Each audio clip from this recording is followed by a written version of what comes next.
चलिए, good morning सभी को। ठंड काफी जोरों पे इस समय ना बारिश हो रही है। हाँ, बारिश का कारण क्या है? इसमें प्रेजेंट टाइम में अगर बारिश हो रही है तो लौटता मानसून,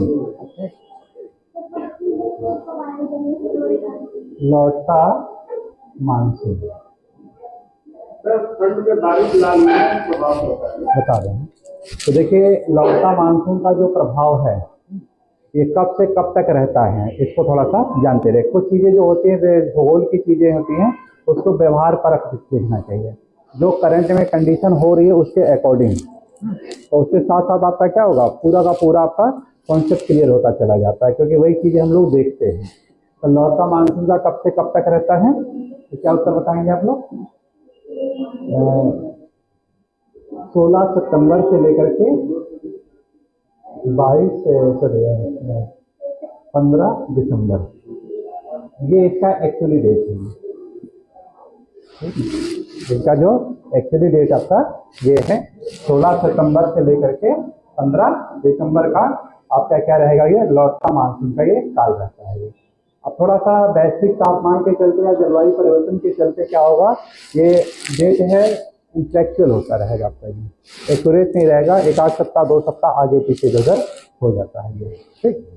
इसी की जो प्रारंभिक वर्षा जो होती है, जो पहले यानी शुरुआती वर्षा होती है, जो कि आपके अक्टूबर में हो जाती है वो, तो अक्टूबर में आपका ये भारत का जो है पूर्वी कोस्टल जो एरिया होता है, ये इस एरिया में हो जाता है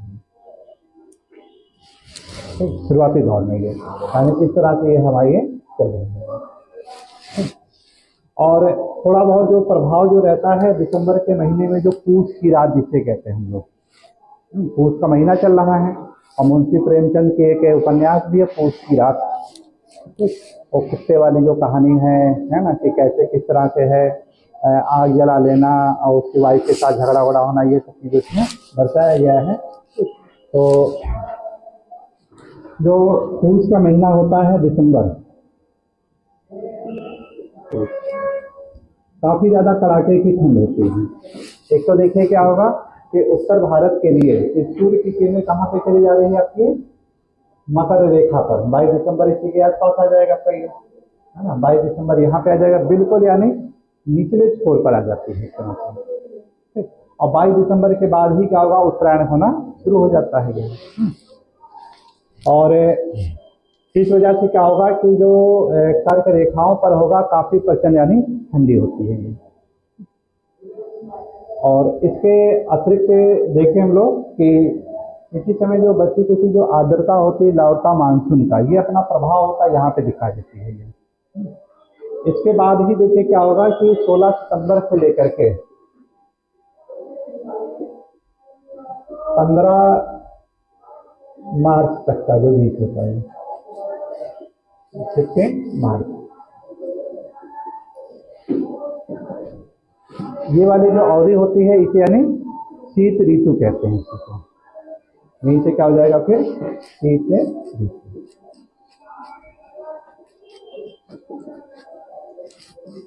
अब इसका देखिए परिणाम क्या होता है कि दिसंबर में जितनी आइस जमनी थी यहाँ पे कर्क रेखा के आसपास वाले क्षेत्र, पर्वतीय क्षेत्र हैं जो उत्तरी भारत में, वो सब जम जाती है, यानी हिम चादरें अपनी मोटी अवस्था पे आ जाती हैं। या एक कह सके जो आइस लाइन होती है, जो कि यानी नीचे की ओर खिसक जाती है, आइस लाइन का वृद्धि हो जाता है। तो मतलब जैसे देखिए कोई पर्वत है, अभी आइस लाइन पहले यहाँ पे रही होगी, अब ये आइस लाइन कहाँ पे आ जाती है, बढ़ करके यहाँ तक आ जाती है। मतलब क्या होगा, यहाँ पर हिम चादरें की यानी मोटाई क्या हो जाती है, काफ़ी ज़्यादा बढ़ जाती है। अब दिसंबर के बाद ही यानी 22 दिसंबर के बाद ही सूर्य की किरणें क्या होगा, उत्तर की ओर जाना शुरू होगा, सूर्य का उत्तरायण शुरू हो जाएगा। और जैसे जैसे उत्तर की ओर जाएगी, इसका परिणाम क्या होगा कि सूर्य की तिरछी किरणें धीरे धीरे यहाँ पे जो आइस लाइन है उस पर पड़ेगी, ये मेल्ट होना शुरू होगा ये। और जैसे मेल्ट होगा तो ठंडी जो आपकी जो लिक्विड फॉर्म में है, जैसे ग्लेशियर, पेरी ग्लेशियर जिसे कहते हैं, वो क्या होगा कि मेल्ट होकर के यानी उत्तर भारत के मैदानी भागों में आएगी। और जब देखिए कहीं का जो तापमान होता है वो किसके ऊपर डिपेंड करता है कि उसके इन्वायरमेंट के यानी उसके स्ट्रक्चर के ऊपर डिपेंड करता है कि उस जगह का तापमान कैसा है। यानी पानी देखिए अगर काफ़ी ज़्यादा कोल्डेस्ट है तो हमको क्या लगेगा, वो कोल्ड महसूस होगा। अगर वो पानी गर्म है, वार्म है, तो हमको गर्मी फील होती है। तो जो ठंडी देखिए पानी यानी क्या होगा, उत्तर भारत में नदियों के द्वारा जब यहाँ आएगा तो कड़ाके की और ज़्यादा ठंड पड़ती है ये। तो इसका परिणाम क्या होगा, जो जनवरी का महीना होता है, माघ जिसे कहते हैं, माघ मेला भी शुरू हो जाता है। माघ, तो ये पूष की रात एक तो ये होता है और दूसरा क्या है, माघ का महीना।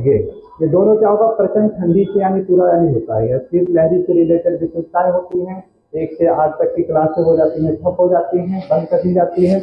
और फिर इसके बाद देखिए गर्म हवाएं, सूर्य की किरणें ठंडी गर्म, और ये इसका ठंडापन, ये दोनों का मिला जुला क्या होगा, घना कोहरा, फॉग की उत्पन्न होना। तो घना कोहरे की उत्पत्ति होना, ये सारी क्या होगी, विशेषताएं सारी जो देखने को मिलेगी।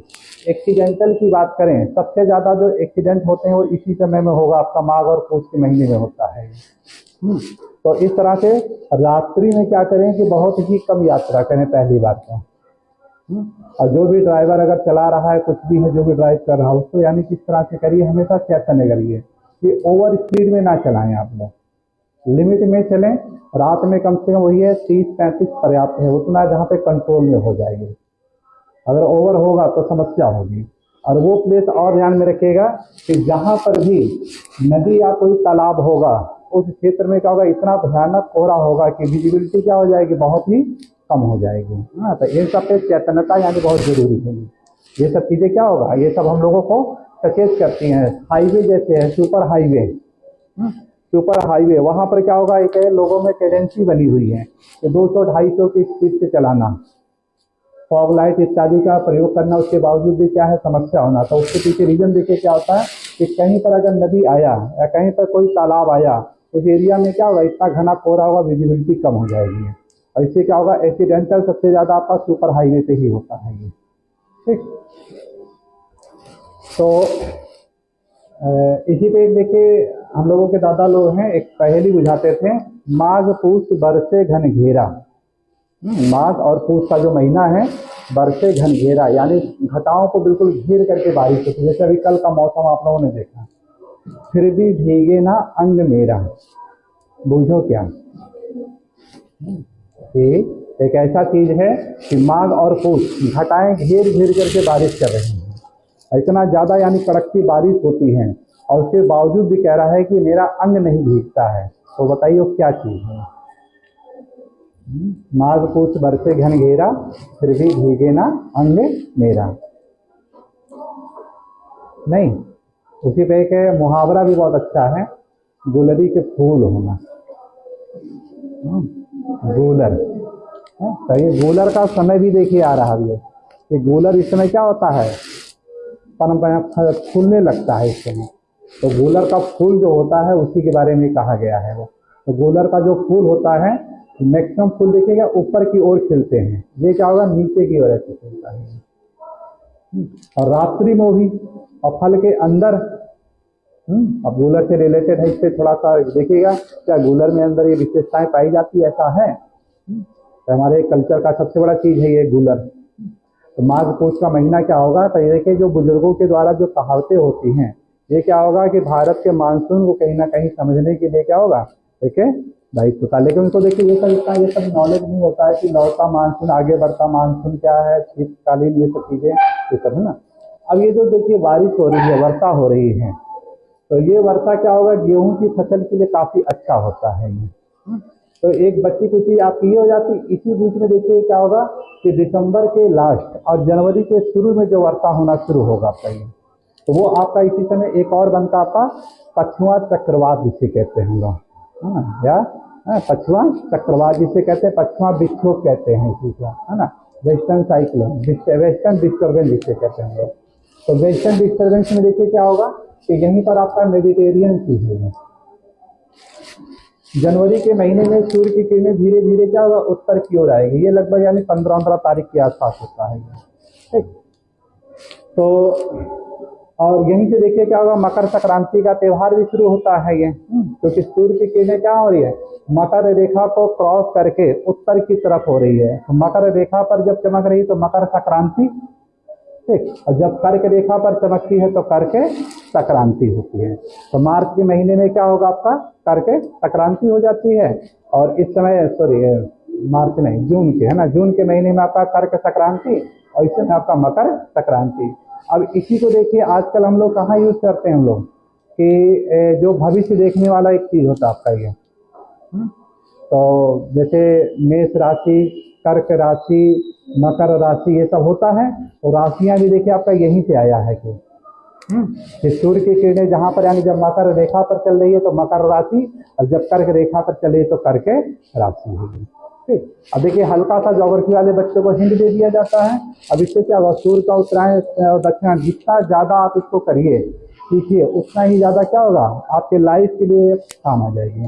सब लोग हैं पेपर देखते हैं, सुबह उठते राशियों को देखना शुरू कर देते हैं, तो राशियों का कॉन्सेप्ट यहीं से बना, कहीं से अलग नहीं आया होगा। ठीक है, तो इस प्रकार देखिए क्या होगा कि जो पश्चिमा विक्षोभ जो होगा, ये क्या होगा कि ये हमारे जो रबी की फसल होती है, ये इसके लिए काफी ज्यादा महत्वपूर्ण हो जाती है कि जनवरी और फरवरी के महीने में जो आपका यहाँ पे हरियाणा हो गया, राजस्थान हो गया, और ये इधर पंजाब वाला एरिया होगा, है ना। तो रबी की जितनी फसलें होती हैं, चाहे गेहूं की फसल हो, और चाहे आपके मटर की फसल हो, चाहे चने की फसल हो, चाहे सरसों की फसल हो, इन सब के लिए क्या उत्पादकता यानी काफी तेजी से वृद्धि हो जाती है। ठीक, और यही कारण है कि मस्टर्ड ऑयल में देखिए, मस्टर्ड में क्या है, राजस्थान अपना स्थान बना रखा है, और गेहूं की उत्पादकता में देखा जाए तो पंजाब अपना स्थान बना रखा है। तो इसके पीछे क्या प्रकृति कहीं ना कहीं कारक बनते हैं। तो ये तो हो जाता है बेसिक चीजें जो आपका करंट में चल रहा था। अब आगे हम लोग अपने मेन पॉइंट पे आते हैं कि हम लोग जो पढ़ रहे थे इस समय कि लिंगा अनुपात से रिलेटेड, ठीक ना, कि मेल और फीमेल के उनकी संख्या के संदर्भ में, और उसी में एक हम लोगों ने पिरामिड से रिलेटेड बात कही थी। आता है क्वेश्चन कि स्त्री पुरुष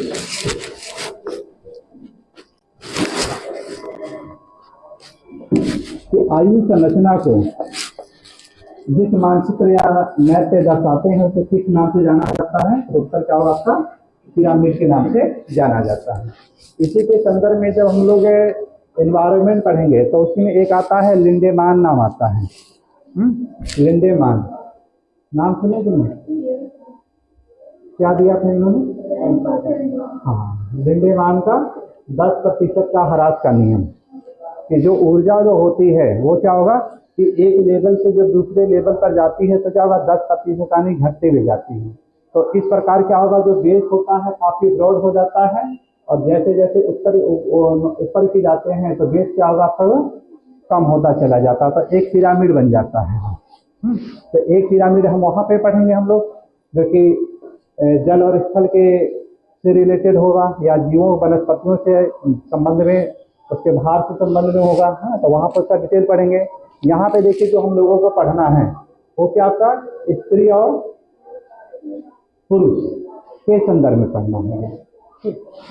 तो इसमें देखिए करते क्या है हम लोग पिरामिड में,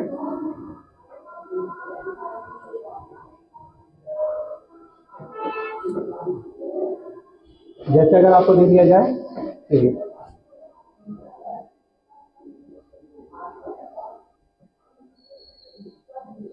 स्त्री पुरुष से आयु संरचना, इसी को हम लोगों को शो करना है, एक ग्राफ करके शो करना है।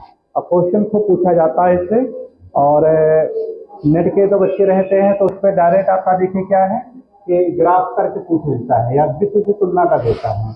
पीजीटी क्योंकि 12th क्लास के एनसीईआरटी में रखा गया है सिलेबस, इसलिए पीजीटी के लिए भी इम्पोर्टेंट होता है ये। तो इससे रिलेटेड ध्यान में रखिए कैसे कैसे, यानी ये क्या क्या शो करता है। तो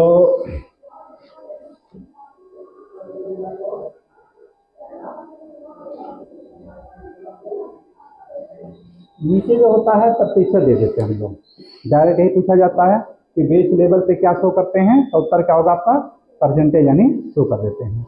और जो आपका हॉरिजॉन्टल वर्टिकल होता है, वर्टिकल पर क्या शो करेंगे आप लोग यहाँ पे, तो यहाँ पे आयु संरचना दिखाते हैं हम लोग, यहाँ पे क्या दिखाएंगे आयु संरचना।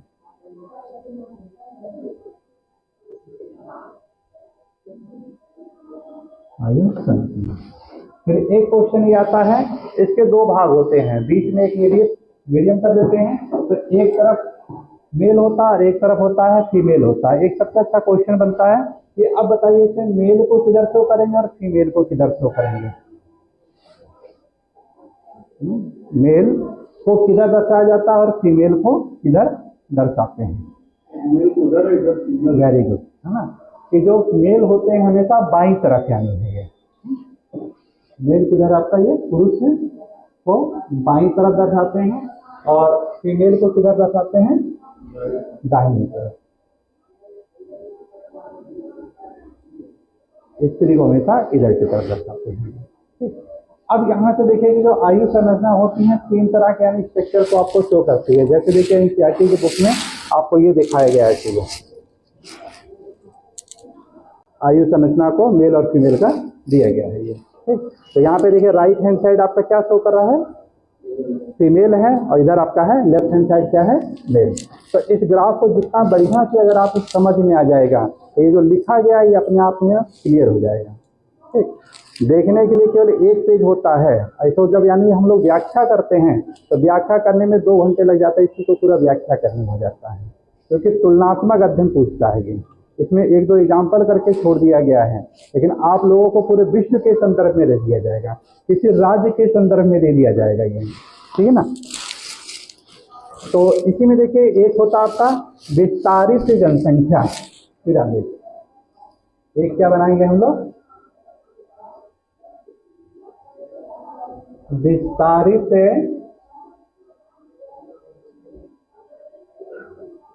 जनसंख्या पिरामिड होता है। डायरेक्ट इसी पे क्वेश्चन पूछता है ये, कि किस देशों के लिए विस्तारित जनसंख्या पिरामिड बनाया जाता है। तो विस्तारित का देखिए मतलब क्या होगा, यहाँ पे विस्तारित मतलब विस्तार होना, मतलब क्या होगा जनसंख्या बहुत तेजी से आपका क्या ग्रोथ यानी करेगी। तो देखिए ग्रोथ कहाँ पर हो रहा आपका ये, तो विश्व के ऐसे देश हैं जहां पर क्या होगा कि छोटे बच्चों की संख्या काफी ज्यादा है, छोटे बच्चों की संख्या काफी ज्यादा है, यानी देश आपका काफी तेजी से विस्तार हो रहा है वो। तो यहाँ पर क्या होगा कि कम उम्र के जो बच्चे होंगे वहां पर जो बेस होगा तो काफी ब्रॉड होगा ये, और जैसे बेस से हम लोग सीध की तरफ जाएंगे वो क्या होगा आपका अनुपात कम होता चला जाएगा। ये विस्तारित जनसंख्या पिरामिड का सबसे बड़ी पहचान होती है कि वहां पर क्या होगा कि जैसे जैसे उम्र बढ़ेगी, आयु संरचना बढ़ेगी स्त्री और पुरुष की, वहां पर क्या होगा पिरामिड आपका सकरा होता चला जाएगा ये, या ये कहें कि कुछ इस तरह से आपका हो जाएगा, एक ट्रायंगल की भांति हो जाता है।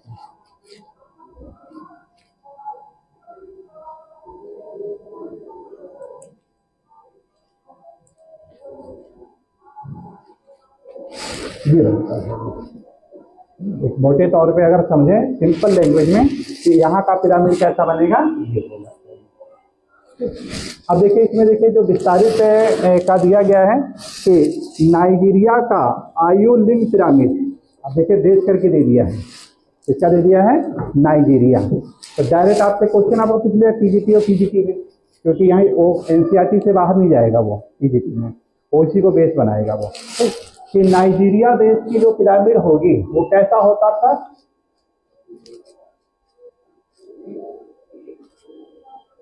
विस्तारित जनसंख्या पिरामिड होता है। तो नाइजीरिया है कहाँ पे अफ्रीका, या ये कह सकते हैं अफ्रीका महाद्वीप का सबसे बड़ा जनसंख्या वाला देश। राजधानी कोई बताएगा,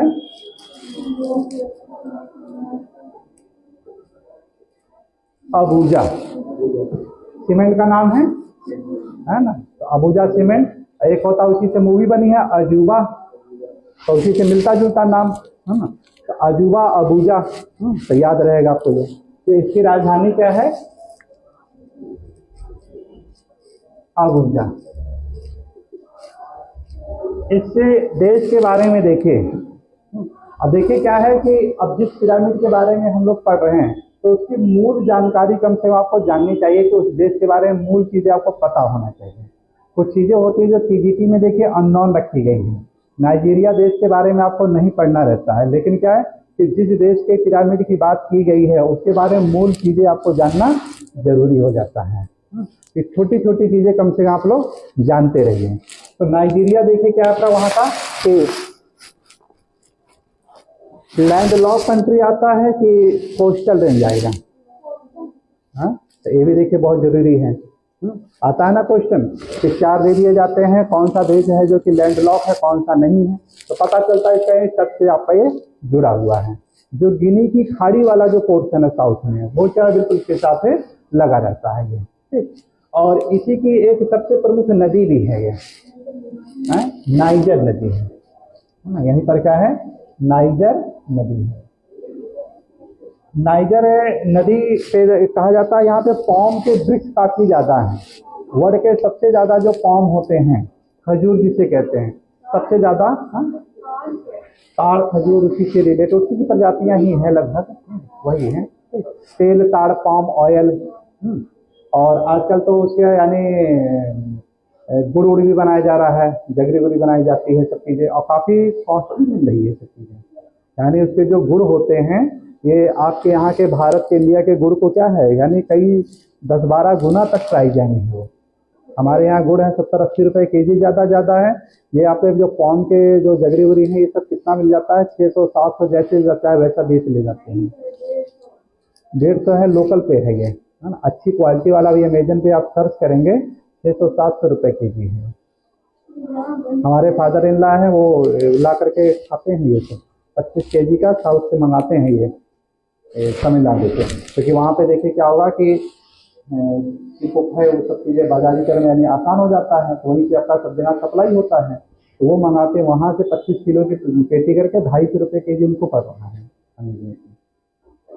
और वैसे आप खुले में लेंगे तो कई गुना आपका 500-600 रुपये तक चला जाता है। यानी सस्ते भी हैं, जो सस्ते हैं वो आपको मिलावटी। कारण क्या, देखिए हमारा जो भारत है वो क्या है, क्वालिटी नहीं देता है, क्वांटिटी बेस्ड देखता है। तो जहाँ पे जब मेजर लोगों की जो डिमांड होती है वही करेंगे।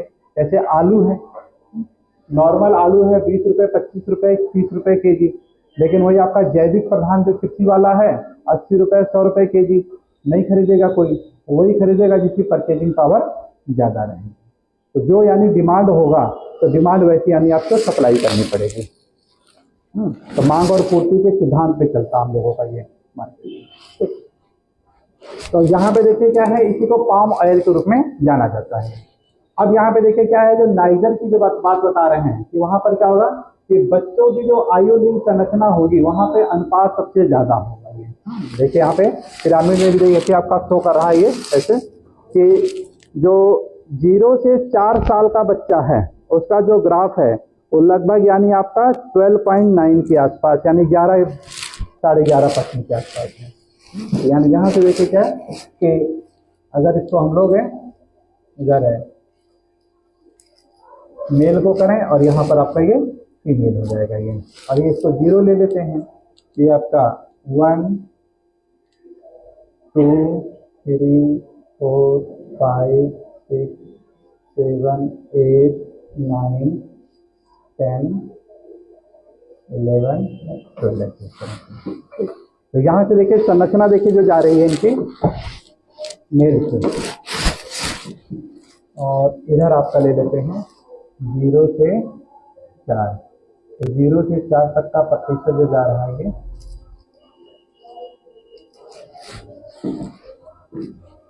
क्लियर हो रहा है ना।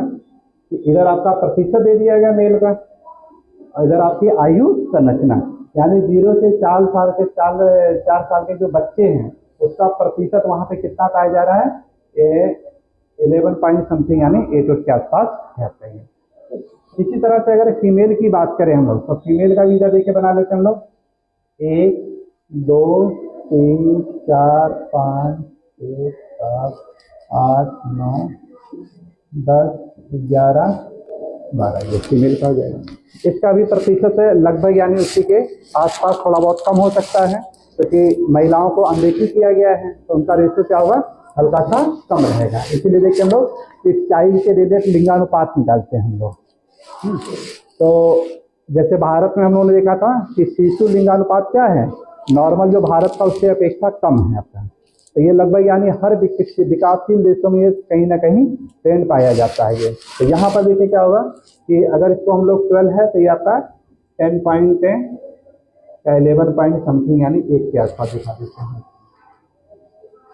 अब ये एक्यूरेट डाटा नहीं है, तो बस आपको ये समझना है केवल ग्राफ, है ना, कि ये ग्राफ कैसा है और क्या शो कर रहा है।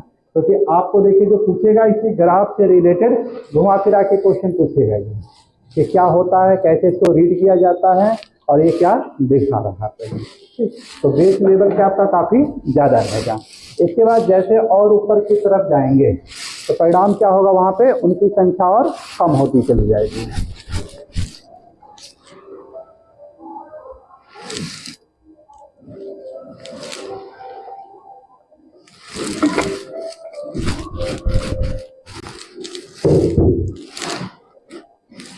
जैसे अगला देखिए, इसके ऊपर आपका है 5 से 9 साल तक के बच्चों का है। कितना है, 5 से 9 साल के बच्चों का है। और इसका पिरामिड देखिए और डाउन हो रहा है ये, यानी यहाँ पर देखिए क्या होगा, ये लगभग ग्राफ आपका ये इस तरह से है। इसी तरह से महिलाओं में भी कुछ इसी प्रकार आएगा ये।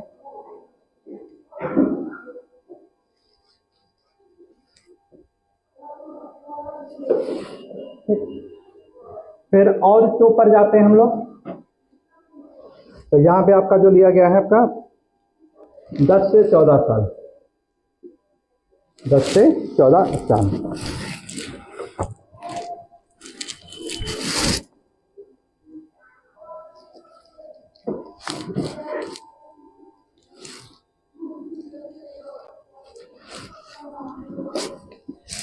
पंद्रह से 19,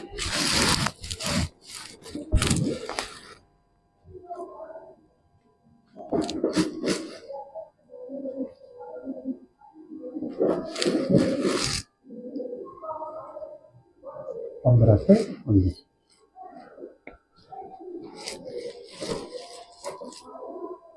बीस से 24,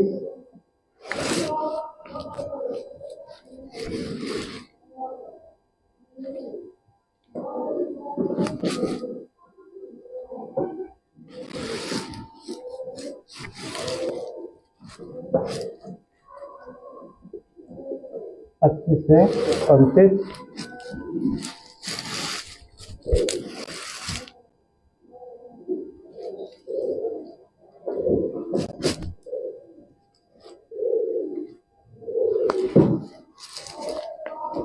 और इस प्रकार हम लोग ये करते चले जाएंगे, ऐसे बनाते चले जाएंगे। अंततः देखिए क्या हो जाएगा कि लगभग आपका जो 45 से 49 के बीच का जो आएगा वो बढ़ जाएगा काफी।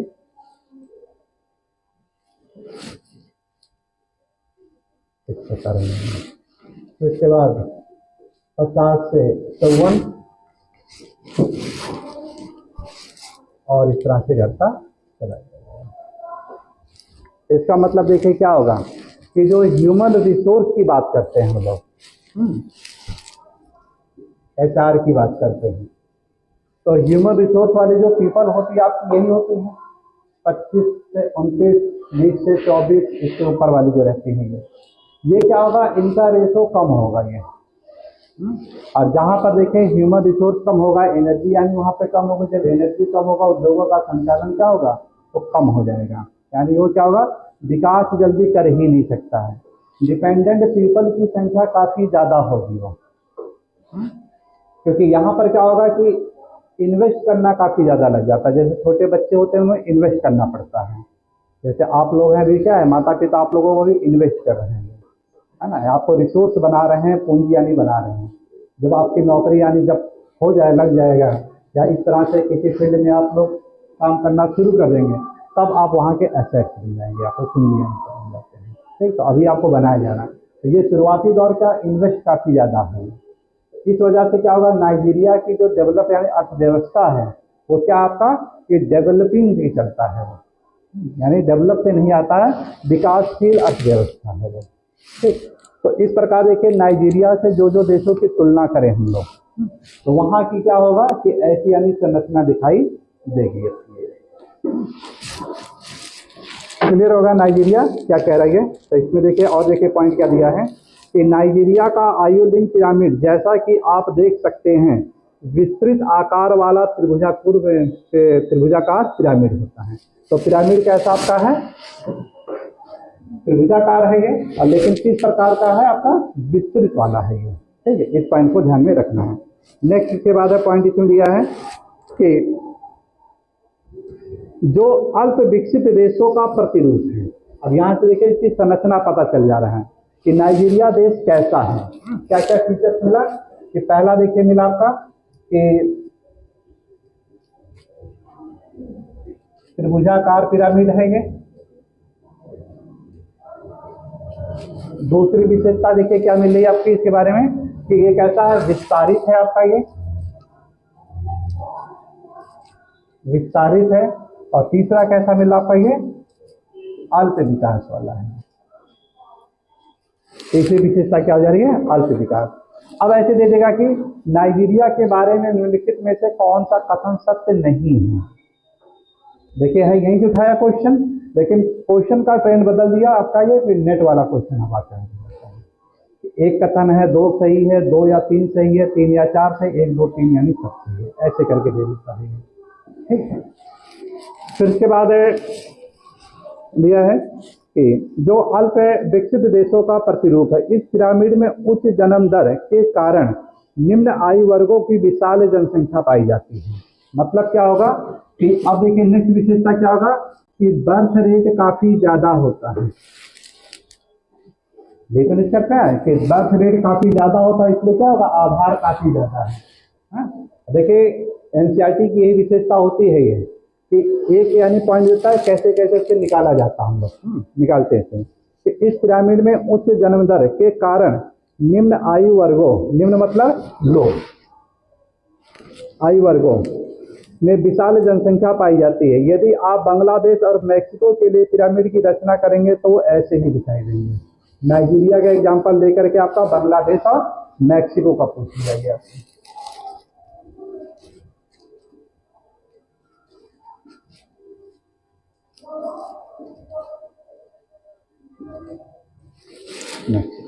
क्लियर है कि नहीं पॉइंट है ये कि किन किन देशों का यानी ये बनाया जा सकता है। डायरेक्ट देखिए क्वेश्चन क्या है कि मैक्सिको की यानी आयु पिरामिड कैसा बनेगा, उत्तर क्या बताएंगे आप लोग, विस्तारित आप करेंगे। फिर इसके बाद बांग्लादेश की बात करें तो बांग्लादेश के साथ भी यही कंडीशन है, सही है। फिर और भी है कुछ चीजें ऐसी होती है जो कि संभाविता पर जाएगी आपकी, जो आपको यहाँ नहीं दिया रहेगा, में भी यानी करेंगे तुलना करके आप निष्कर्ष निकालेंगे, हाँ इसका भी इस तरह से होना चाहिए। तो एक तरह से निष्कर्ष में क्या है कि ऐसे जो अल्प विकसित हैं और जनसंख्या काफी ज्यादा है वहां पे, तो वहां उन देशों में क्या होगा कि इसी प्रकार की यानी आयु संरचना देखने को मिलेगी। ठीक, तो इसको यानी फिगर ऐसे बना लीजिएगा।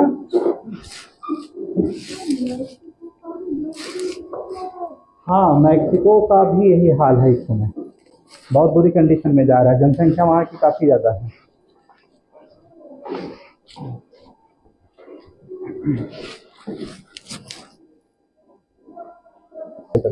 चलिए एक चीज और पॉइंट समझ लीजिएगा यहाँ पे कि जो विस्तारित आयु संरचना है, तो इसमें देखिए एक चीज ये लिया गया है कि बच्चों की संख्या का विस्तार काफी ज्यादा है ये।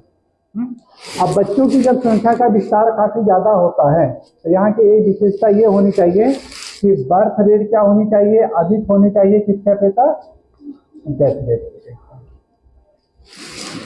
बर्थ रेट ज्यादा होना चाहिए डेथ रेट, यानी इस पिरामिड की सबसे बड़ी विशेषता मिलेगी आपको कि बर्थ रेट हमेशा ज्यादा होगा और मृत्यु दर क्या होगी आपकी, वो कम होगी। अब जब देखिए डेथ रेट की बात करते हैं तो मृत्यु 3 तरह के हैं ये, और सबसे ज्यादा जो मृत्यु की अगर बात कर रहे हैं तो शिशु में, चाइल्ड में सबसे ज्यादा आपको दिखाई देता है। और इसी से रिलेटेड आपके देखिए क्वेश्चन खूब आते हैं यहाँ पे बच्चों में मृत्यु दर से रिलेटेड। पहला देखिए आपका है इसमें IMR, क्वेश्चन इसी पे आता है डायरेक्ट, IMR क्या है? IMR शॉर्टकट नाम है ये। पूरा नाम क्या इसका है आपका? इन्फेंट मोर्टेलिटी रेट होता है ये, शिशु मृत्यु दर, है ना। अब आता है कि शिशु मृत्यु दर में कितने से कितने यानी समय के बच्चों को रखा जाता है। तो इसमें क्या है आपका कि जन्म से 1 वर्ष के बीच में, यानी जब बच्चा बर्थ कर रहा है वो, और कब आपका 1 वर्ष के बीच का जो समय होता है, ये क्या होगा आपका IMR के अंतर्गत आता है। और यहाँ से रिलेटेड देखिए क्या होगा कि चाइल्ड यूनिसेफ जो होता है, यूनिसेफ बहुत ज़्यादा इससे वर्ल्ड बैंक को पैसा नहीं प्रोवाइड करता है।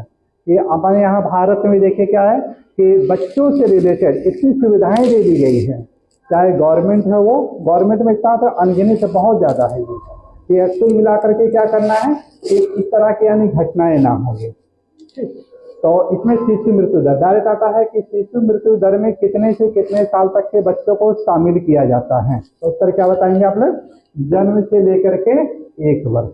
यही कारण है टीकाकरण और जितने जो सब देखिए उनको फ्री प्रोवाइड की गई है, वो कोई इसमें वो नहीं है। और यहाँ तक ये है कि अगर बच्चा जन्म है कभी भी यानी आपका है, आपको गाड़ी वाड़ी बुलवाना है आराम से बुलवा सकते हैं। फिर दूसरा आता है CMR होता है, CMR। तो CM मतलब चाइल्ड मोर्टेलिटी रेट होता है। इसमें क्या होता है कि जन्म से 5 वर्ष के बच्चों को दिया जाता है, जन्म से 5 वर्ष के बच्चे। यानी यहाँ पर देखिए क्या होगा कि इस अवस्था में इन दोनों की अगर तुलना करें हम लोग तो इसमें बच्चों का केयर ज़्यादा करना पड़ता है। यहाँ पर क्या होगा धीरे धीरे यानी बच्चा क्या हो रहा है कि 4 पैरों पे यानी चलना शुरू कर देना, ठीक है, बकैया जिसे कहते हैं हम लोग, हल्का फुल्का उठना बैठना, फिर खेलना कूदना दौड़ना, ये यानी चीज़ें यानी देखी जाती है। लेकिन यहाँ पर क्या होगा ये विशेषता आपको नहीं मिलेगी। आपको यहाँ पर क्या होगा मदर को फुल केयर करती है, ठीक। फिर के बाद जो तीसरा आपका है प्रसव उत्तरोत्तर मृत्यु आपका है।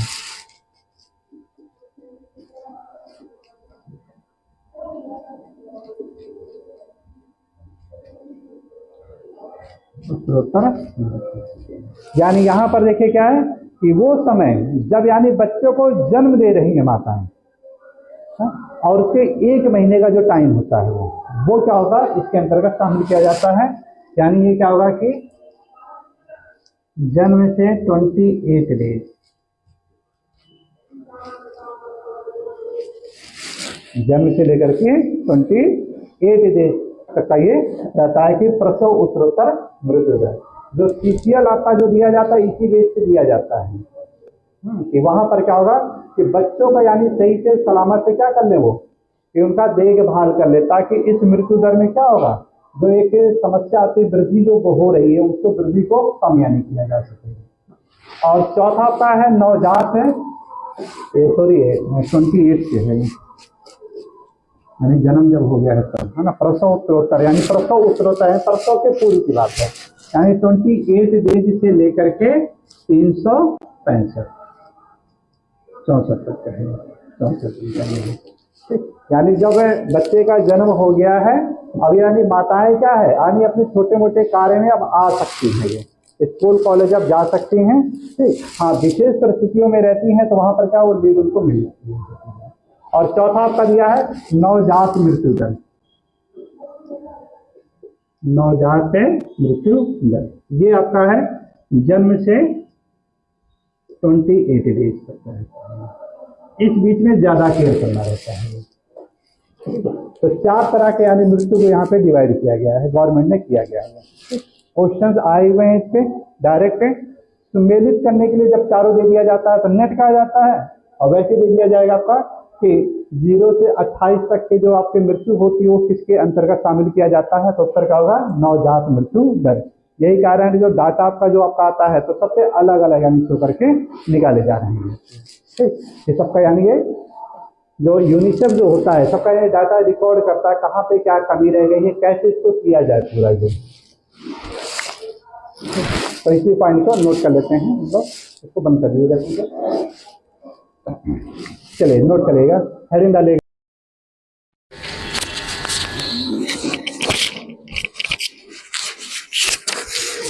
हो गया। चलिए आगे इसके बाद दूसरा पार्ट देखते हैं हम लोग कि स्थिर जनसंख्या पिरामिड। स्थिर जनसंख्या पिरामिड बिल्कुल बनाने का देखिए तरीका उसी तरह से है। एक वर्टिकल लाइन करेंगे हम लोग और एक क्या होगा आपका ये बेस लाइन होगी, और फिर इसके बाद क्या करेंगे, बेस लाइन को हम लोग दो पार्ट में डिवाइड कर देंगे हम लोग। यहाँ पे बेस लाइन को दो पार्ट में डिवाइड कर लिएगा। इसके दाहिने तरफ क्या करेंगे हम लोग, फीमेल, और इधर क्या हो जाएगा आपका मेल की संख्या को लिखेंगे। यहाँ पर क्या होगा, आयु प्रतिशत,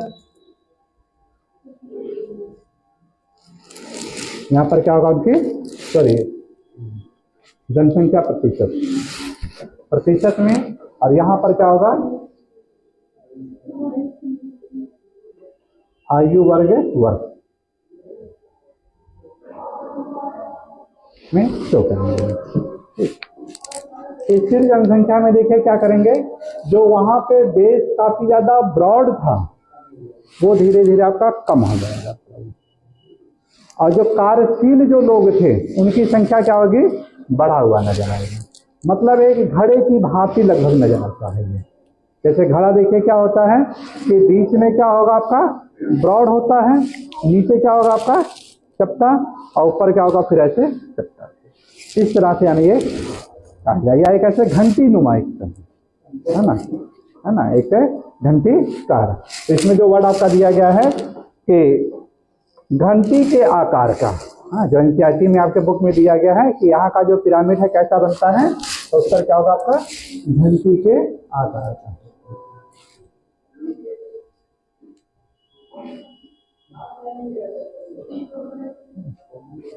मतलब एनसीईआरटी का एक एक जो वर्ड रहे उसको तो पी डाल के कहीं से भी रहे वहां से मत छोड़िएगा। अगर कुछ लिखा है तो उसको यानी इतना बढ़िया से पढ़ा ले कि गलत ना होने पाए। अब इसमें देखिए जो आयु वर्ग की बात करें हम लोग, दिया गया है 0, 2%, 4%,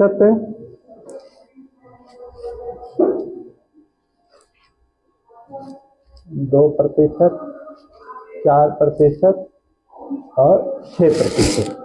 इसी तरह से इधर ही बना दिया गया आपका 2%, 4% और 6%। अब आयु वर्ग के दिया गया 0 से 4, 0 से 4। अब यहाँ पे जो 4 आपका 2.4% के आसपास हो गया।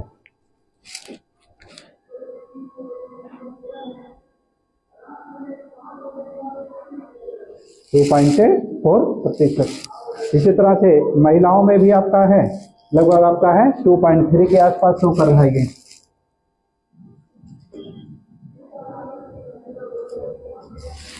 मतलब थोड़ा सा ये तो हम लोग लेके चलेंगे कि जो मेल और फीमेल का जो डिस्क्रिमिनेट है वो कहीं ना कहीं आपका ये हल्का फुल्का शो करेगा ये।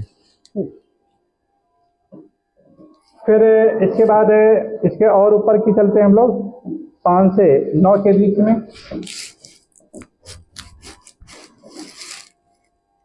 5 to 9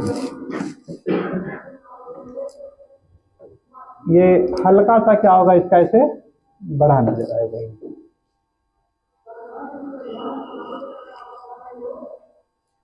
से बढ़ा दीजिएगा। फिर और चलते हैं हम लोग 9 से 10 से 14 के बीच में।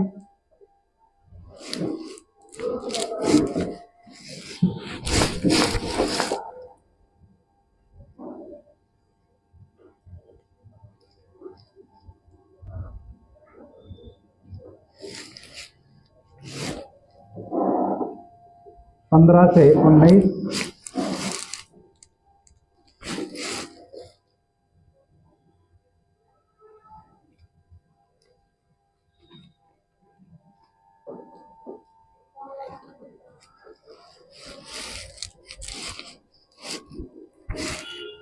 और इसके ऊपर चलते हैं हम लोग 19 20 से 24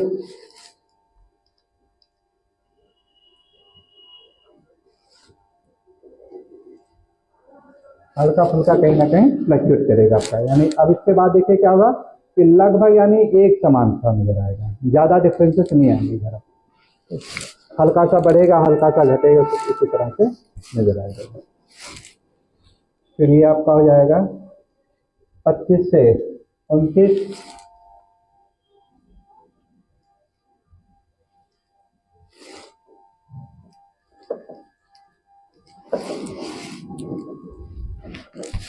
और इस प्रकार ऐसे ऐसे इसको बढ़ाते चले जाएगा। यहाँ पर क्या हो जाएगा, फिर आपका लिखिएगा 35 से 39।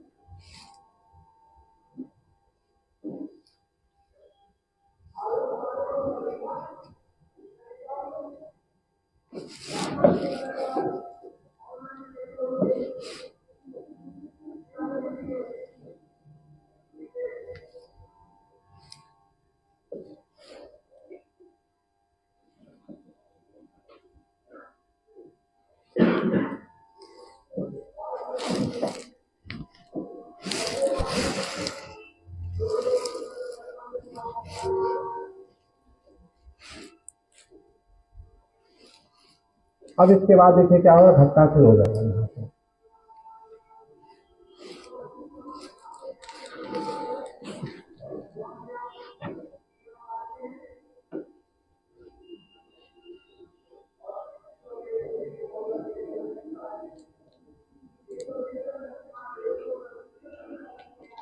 आपका ऊपर यानी आएंगे हम लोग कि लगभग यानी 70 से 74 के बीच में ऐसे घटना शुरू हो जाएगा। तो ये यानी होगा कि जो बेस होगा वो आपका कम होगा, जो मध्य वाला जो पोर्शन होगा, जो एनर्जी वाले जो पीपल होंगे उनकी संख्या ज़्यादा होगी, बुजुर्गों की संख्या वो भी क्या होगी, आपकी कमी होगी।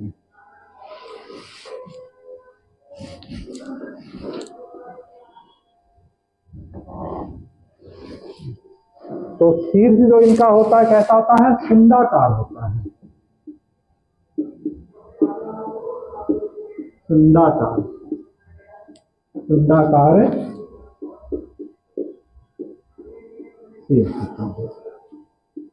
विश्व में देखा जाए ऑस्ट्रेलिया की जनसंख्या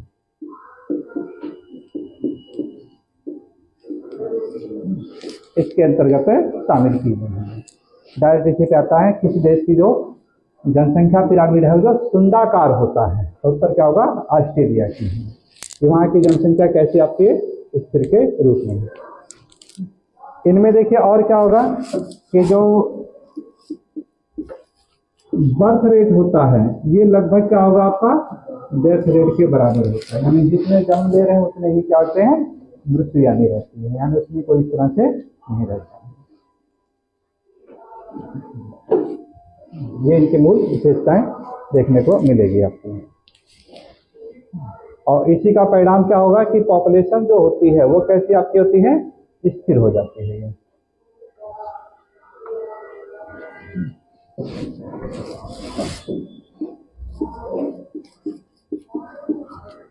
स्थिर जनसंख्या, या ये कह सकते हैं जो यहाँ का जो ग्रोथ रेट है आपको सुंडाकार है वो कैसा नजर आएगा, 2.1। क्योंकि क्वेश्चन आपके कई बार आपसे पूछा गया था टेस्ट पेपर में कि कितना ग्रोथ रेट रहेगा कि जनसंख्या स्थिर रहेगी, तो उत्तर क्या होगा, 2.1 यानी ग्रोथ रेट आपका। ये सारी विशेषताएं इसमें मूलतः देखने को मिलेगी आपको। अंदर चली गई 9 बिस्सा। थोड़ा सा ये देखिए,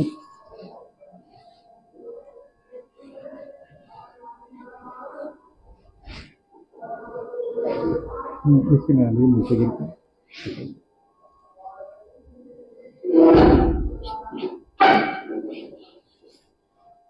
नजर आ रहा है कि ज्यादा नीचे?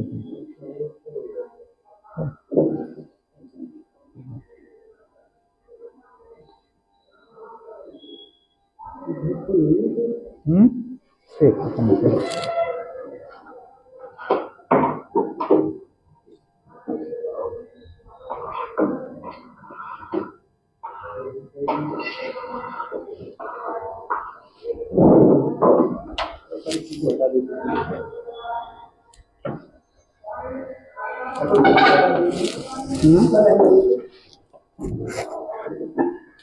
पकड़े ना इसको ना।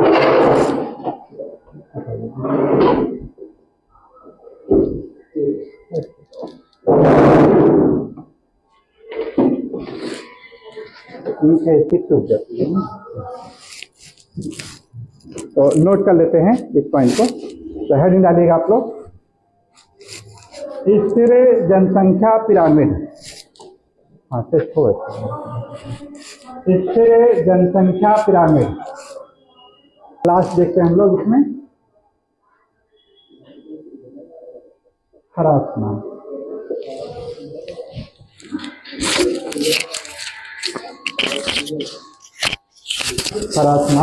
पिरामिड इसको इसी प्रकार है, शीर्ष और आधार ऐसे बनाएंगे और बीच में से इसको यानी 2 पार्ट में ऐसे डिवाइड करेंगे। एक तरफ यानी हम लोग फीमेल और दूसरी तरफ आप कहेंगे मेल को प्रदर्शित करेंगे। तो इसका देखिए एक सबसे बड़ी विशेषता जो होगी कि जो प्रतिशत है यहाँ पे, तो बच्चों का जन्म प्रतिशत बहुत ही कम होगा, ये बहुत ही लो। मतलब क्या होगा, ये देश ऐसे होंगे जो कि काफी ज्यादा भोग विलासिता की तरफ जा रहे हैं कि बच्चों के जन्म के पालन पोषण को अपने विकास का सबसे बड़ा बर्डन मानते हैं। एक तो ये है कि इनको ये लगता है कि उनके विलासपूर्ण जो जीवन है उनमें क्या होगा, कहीं ना कहीं रोड़े हैं, ये अटकले हैं, और इसी वजह से अपने लाइफ को यानी खुद वो एंजॉय नहीं कर पाते हैं। एक ये होता है। दूसरा देखिए क्या है, एक और ये कारण हो सकता है कि ये ऐसे देश हैं जो आर्टिफिशियल लाइफ काफी ज्यादा जी चुके हैं। अब उनके अंदर क्या होगा, फर्टिलिटी यानी प्रजनन की क्षमता क्या होगी, कम होगी, ना के बराबर होगी। ये 2 तरह की विशेषताएं ये देखने को मिलती है कि या मास्लो की तरफ अगर देखें हम लोग, तो मास्लो की 5वीं अवस्था को ले लिया जाए कि मैक्सिमम जो लोग होंगे वे उस सोच के ऊपर चले जाएंगे, वो कि परिवार उनके लिए कोई ज्यादा मायने नहीं है। जैसे अपने यहाँ देखा जाए, हमारे यहाँ कि जो साधु संत लोग जो होते हैं, महात्मा लोग, तो ये सब क्या है कि ऐसी विचारधारा के लोग जब हो जाते हैं ज्यादा देश में, तो वहाँ के यानी जो पिरामिड जो कैसा होगा आपका, हरासमान के तरफ हो जाता है। तो ये सारी विशेषताएं यानी एक आपको उजागर कर सकते हैं। गांधी जैसे, अच्छा, बच्चे होने के बावजूद भी क्या है, हाँ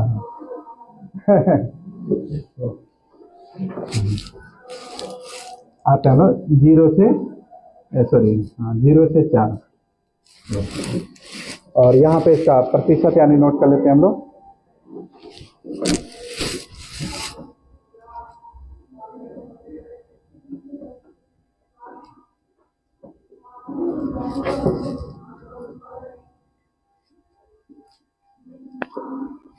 ऐसे देखिए, जो 0 से 4 तक के जो बच्चे रहते हैं, इनमें जो रहेगा आपका 0.6 के आसपास रहेगा ये।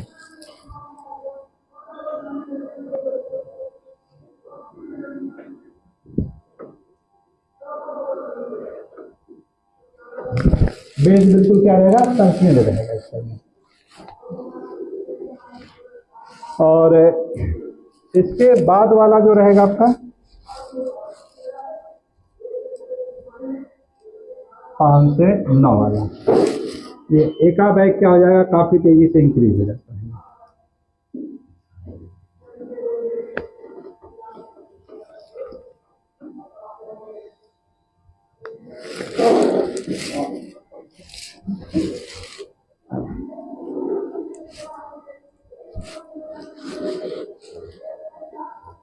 दस से 14,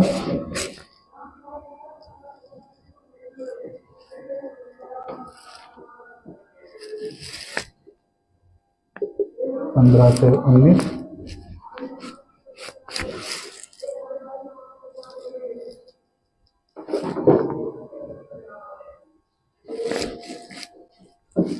और इस प्रकार ऐसे हम लोग 20 से 24,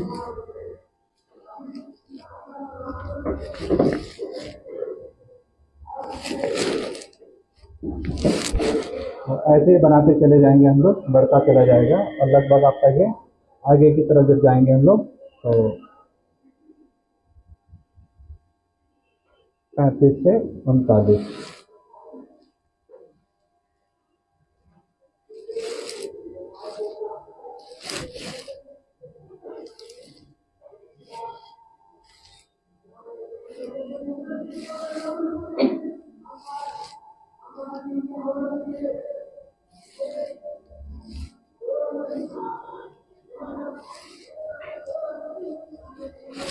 अब इसके बाद क्या होगा यहाँ से कि 39 साल के ऊपर के बाद क्या होगा, फिर गिरना शुरू होता है, फिर यानी ग्राफ देखिए क्या होगा, फिर संकुचित होना शुरू हो जाएगा।